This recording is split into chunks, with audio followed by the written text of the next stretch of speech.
చూస్ country delight, live better. ఇప్పుడే country delight యాప్ని download చేసుకోండి.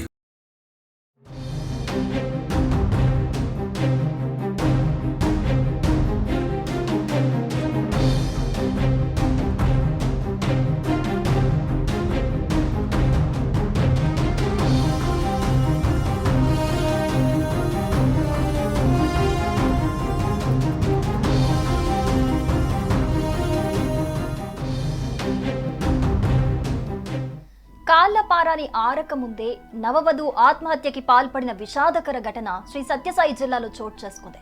నిన్న కాలేజీ లెక్చరర్ శ్రీవిద్య బలవన్మరణం మరువక ముందే మణికంఠ నగర్లో మరో నవవధువు ప్రాణాలు తీసుకోవటం అందరినీ కలిచివేస్తోంది. పెళ్లి సందడితో కలకల్లాడాల్సిన ఆ ఇంట్లో ఇప్పుడు ఒక్కసారిగా విషాద ఛాయలు అలుముకున్నాయి. కొత్త పెళ్లి కూతురు మృతితో అందరూ కన్నీరు మున్నీరవుతున్నారు. ఆ తల్లిదండ్రులను, బంధువులను ఓదార్చటం ఎవరి వల్ల కావటం లేదు.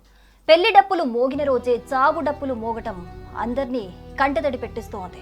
పెళ్లి జరిగిన రోజే నవవధువు హర్షిత అనే 20 ఏళ్ల మహిళ అనుమానాస్పద స్థితిలో మృతి చెందటం స్థానికంగా కలకలం రేపుతోంది. హర్షితకి ఆగస్టు 4న ఉదయం కర్ణాటకకు చెందిన ఓ వ్యక్తితో పెళ్లి జరిగింది. అయితే పెళ్లి జరిగిన కొన్ని గంటల గ్యాప్లోనే సాయంత్రం హర్షిత తన ఇంట్లో అనుమానాస్పద స్థితిలో ప్రాణాలు కోల్పోయింది. ఈ ఘటనతో కుటుంబ సభ్యులు, బంధువులు తీవ్ర దిగ్భ్రాంతికి గురయ్యారు. హర్షిత డెడ్ బాడీని పెనుగొండ ప్రభుత్వ ఆసుపత్రికి తరలించారు. ఈ విషయాన్ని తెలుసుకున్న పోలీసులు ఘటనా స్థలానికి చేరుకుని దర్యాప్తును ప్రారంభించారు. మృతికి గల కారణాలపై క్లారిటీ లేకపోవడంతో కేసును అన్ని కోణాల్లో విచారిస్తున్నారు పోలీసులు. అనుమానాస్పద మృతిగా కేసు నమోదు చేసుకుని మృతదేహానికి పోస్ట్ మార్టం నిర్వహించడానికి ఏర్పాట్లు చేశారు. పెళ్లి సందడితో కలకల్లాడాల్సిన ఆ ఇంట్లో ఇప్పుడు ఒక్కసారిగా విషాద ఛాయలు అలుముకున్నాయి. కొత్త పెళ్లి కూతురు మృతితో కన్నీరు మున్నీరవుతున్న తల్లిదండ్రులు, బంధువులను అందరినీ ఓదార్చటం ఎవ్వరి వల్ల కావటం లేదు. పెళ్లి డప్పులు మోగిన రోజే చావు డప్పులు మోగటం దురదృష్టకరమని అక్కడి స్థానికులు విచారం వ్యక్తం చేస్తూ ఉన్నారు. పూర్తి వివరాలు పోస్ట్ మార్టం నివేదిక తర్వాత పోలీసుల దర్యాప్తులో వెలుగులోకొచ్చే అవకాశమైతే ఉంది.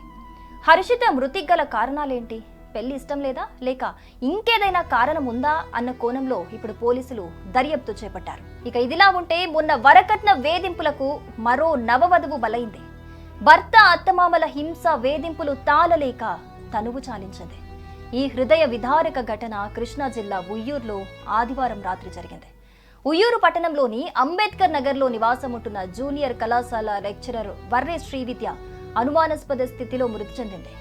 తమ్ముడు, నన్ను క్షమించు, నీకు రాఖీ కట్టలేకపోతున్నా అంటూ ఆవేదన వ్యక్తం చేస్తూ, నా భర్త పెట్టే చిత్రహింసలు భరించలేకపోతున్నా, నీకు రాఖీ కట్టలేనేమో తమ్ముడు, జుట్టు పట్టుకుని మంచానికేసి కొడుతున్నాడు, నా చావుకి కారణమైన భర్త, అతని కుటుంబాన్ని వదలొద్దు అంటూ సూసైడ్ నోట్లో రాసి మరీ ఆత్మహత్య చేసుకుంది 24 ఏళ్ల శ్రీవిద్య.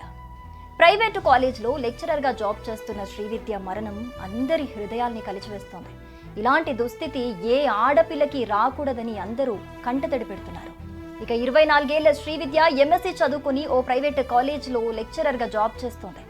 భర్త ఉయ్యూరు మండలం కలవపాముల గ్రామంలో విలేజ్ సర్వేయర్గా పనిచేస్తున్నాడు.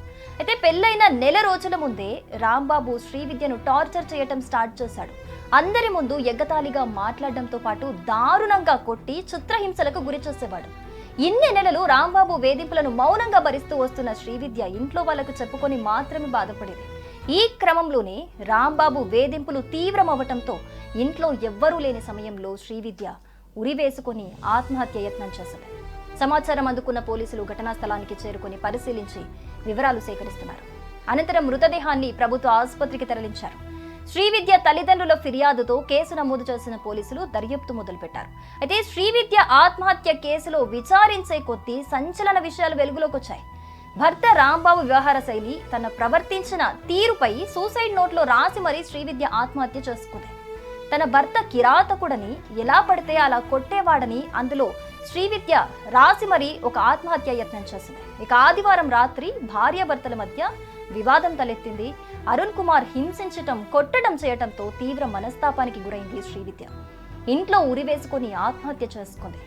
శ్రీవిద్య ఇంట్లో గొడవ జరుగుతున్న విషయం ఆమె తల్లిదండ్రులకి తెలిసి ఉయ్యూరులోని సమీప బంధువులను ఆమె ఇంటికి పంపించారు. శ్రీవిద్య అక్కడ విగత జీవిగా కనిపించింది. ఈ సమాచారం అందుకున్న DSP CH Srinivasarao, CI Ramarao ఘటనా స్థలానికి చేరుకొని వివరాలు సేకరించారు. శ్రీవిద్య భౌతిక కాయాన్ని పోస్టుమార్టం నిమిత్తం ఉయ్యూరు ప్రభుత్వ ఆసుపత్రికి తరలించారు. పెళ్లి అనేది ప్రతి అమ్మాయి జీవితంలో ఒక కొత్త మలుపు. జీవితాంతం తోడుగా నిలిచే భర్త కోసం అమ్మాయిలు ఎన్నో కలలు కంటూ ఉంటారు. ఇంకా అమ్మాయిల తల్లిదండ్రుల విషయం అయితే చెప్పనక్కర్లేదు. పెళ్లి గురించి వాళ్ళ ఆలోచనలు, ఊహలు మాటల్లో చెప్పలేం. కన్న కూతురికి మంచి సంసారం ఇవ్వాలని, మంచి భర్తను వెతకాలని చాలా ప్రయాసపడతారు. ఎంతో కష్టపడి అప్పులు చేసి మరీ పెళ్లి చేస్తుంటారు. కానీ చాలా మంది తల్లిదండ్రుల ఆశలు కలలుగానే మిగిలిపోతున్నాయి. పెళ్లి చేసుకుంటున్నారు కానీ జీవితాన్నైతే అనుభవించలేకపోతున్నారు. కారణం ఏదైనా, తాజాగా ఇద్దరు నవవధువులు కాళ్లపారాని ఆరకముందే జీవితాన్ని ముగించుకున్న ఘటనలు అందర్నీ శోకసంద్రంలో ముంచెత్తుతున్నాయి.